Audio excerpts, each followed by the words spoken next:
Davao City Mayor Sebastian Duterte will run for president in 2028 if Vice President Sara Duterte is convicted by the Senate Impeachment Court and disqualified from running. That's according to former Anak Kalusugan Party List Representative Mike Defensor.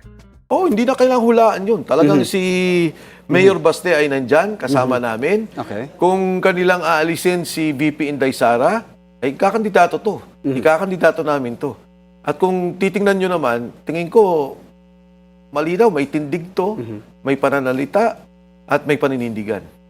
Defensor confirmed it in an interview on Billionaire News Channel's Politico Nightly when host Dexter Ganive asked him about the statement of ACT Teachers Party List Representative Antonio Tino that Baste could be the Duterte camp's plan B if VP Sara is disqualified from seeking the presidency.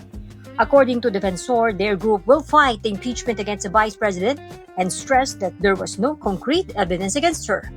Kung sakasakali ang paniwala nila, matatanggal nila ang isang Duterte sa laban, nagkakamali sila. Dahil may Baste Duterte na maaaring tumindig para sa pamilya at para sa sambayanan.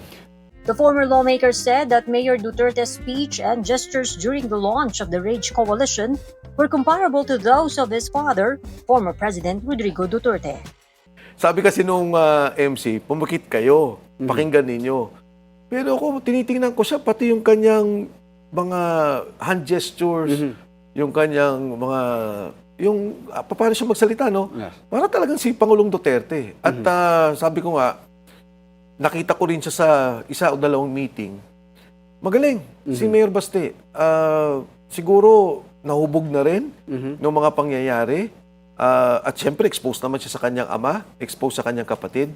At alam niya kung paano magpatakbo ng isang organisasyon at alam niya kung paano makibahagi at makipag-usap sa mga tao.